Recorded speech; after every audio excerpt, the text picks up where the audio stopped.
Isis. All right. Well, this is just a follow-up, more about what I found to be proof that Haile Selassie is more than likely still alive, and that just also at the same time that this information is just for those who think it'll help them, or those who are searching, and those will know. I don't really have to profess anything. Obviously, I'm not here for fame or anything like that. You can clearly see this is totally amateur.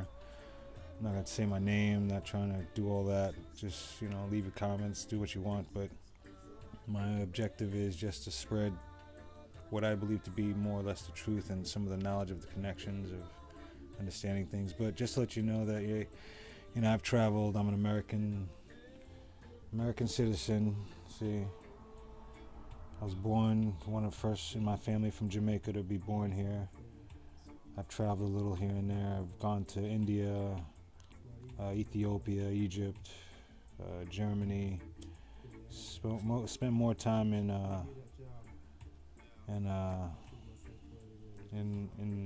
India, but I spent a good amount of time in Egypt and Africa. Egypt and Ethiopia. But just to show you that I'm not full of nonsense. But here are some of my. Let's see. This one I think was Saudi Arabia when I was going through. There goes Egypt right there. It's upside down, but you see it. This is Frankfurt, Germany. Anyway, you get the picture. I gotta cover up my name. Obviously, you know why. See, India, passport, see. Single visit does not exceed 180 days. New York. This one I was leaving, coming back. Multiple, you see that. Anyway, it's my visa to India. I got an Ethiopian one also. Here's one. I think it was Turkey. Yeah, that was only there for one day though. I just passed through. Frankfurt. There's one here in Nepal. Anyway, just showing you that I traveled. That I'm not full of crap, and I'm not saying I know it all. See my Ethiopian visa. See that? Let me see. I get a better picture of that.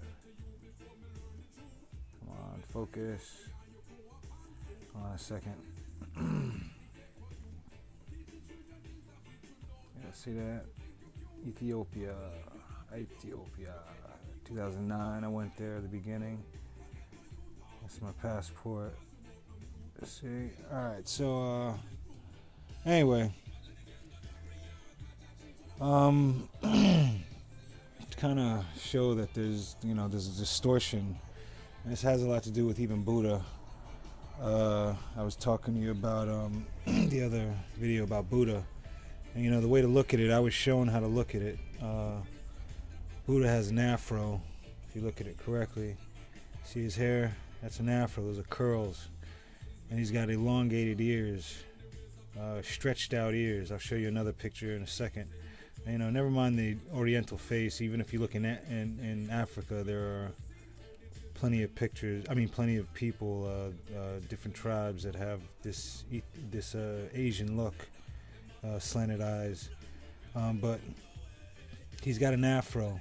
That's Siddartha has an afro right there, and again, his ears are elongated. They're actually stretched out, and it was pointed out to me in another documentary. I'm surprised nobody's making this connection.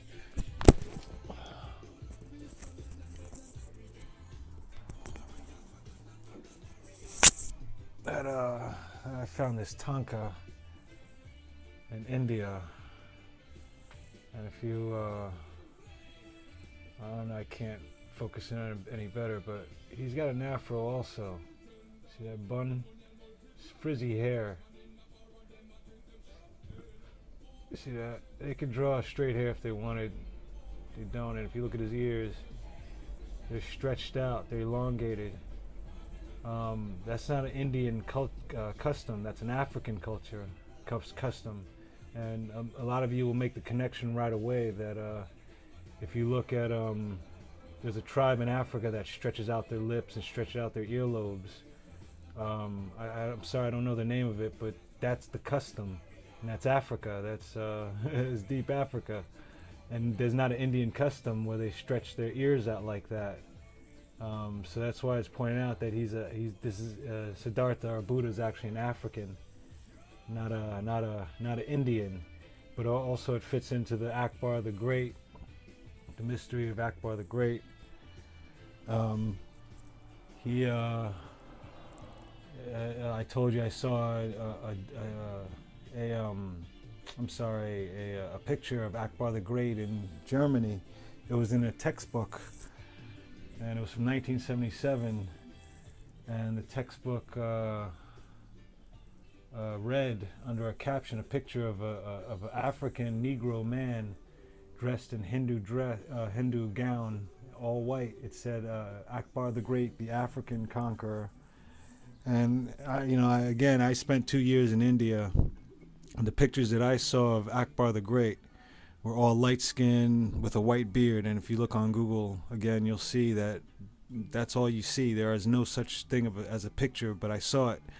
Again, I wish I had a picture of it to prove it, but I can't prove that. But trust my word, I saw a picture of Akbar the Great, and it said that he was the African conqueror of India. And that means they totally wiped that history clean.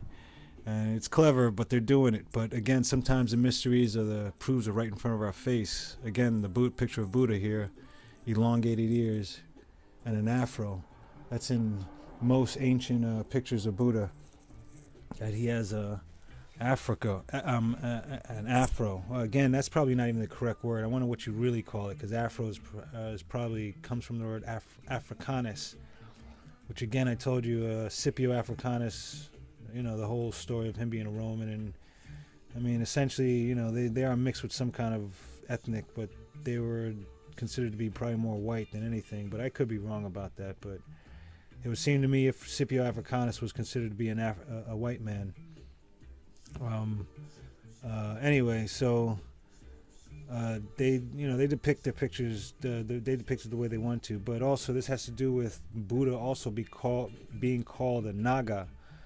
They call them. That's one of the nicknames. And there's a lot of cities around India, Japan, China that start with the word Naga. You know one of them, Nagasaki. That's literally one of them. Naga. Naga means. I believe it's wisdom, or snake wisdom, but it's also the word Naga, where they get the word nigger or nigga, a naga. It just I guess through the years, obviously the words change, but that's where you get the word nigga. That's how we call amongst ourselves that we're my nigga, my nigga, my nigga this, my nigga that. The word Naga is the same thing. Naga, nagas. Nagus, see that? Kepra, Nagas, that's Ethiopian geese or Aramic. Kepra I took for being cobra, and snake, Nagast is snake or snake wisdom, not to be taken anything negative. It's actually quite positive. But Nagas, Naga, you see that word Naga, you just don't say the ST. Kepra Nagas, and that's what Haile Selassie was called. He was the last Negus,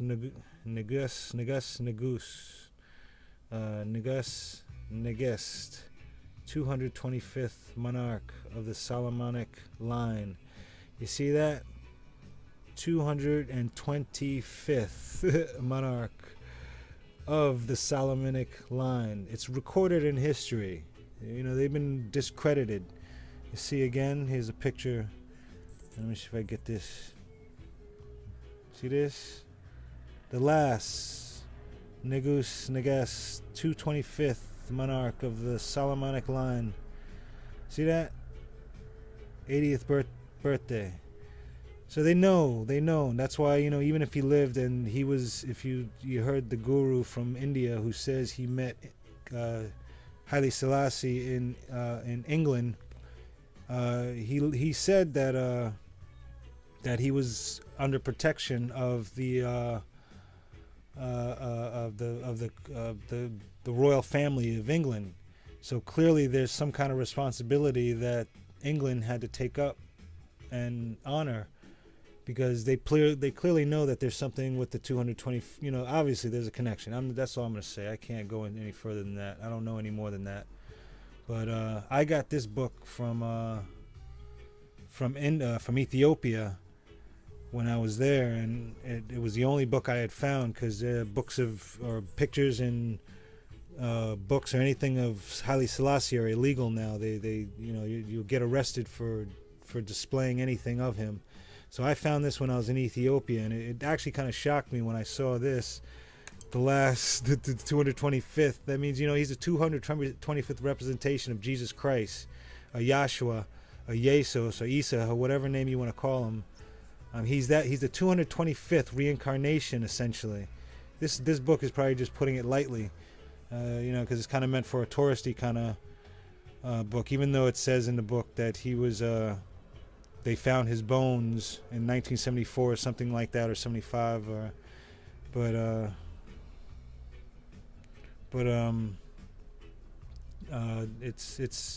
you could still say, because what I've read in here, some of it could be still considered to be propaganda, but it's mostly not either. You can't really blame the person who wrote it. They may not know.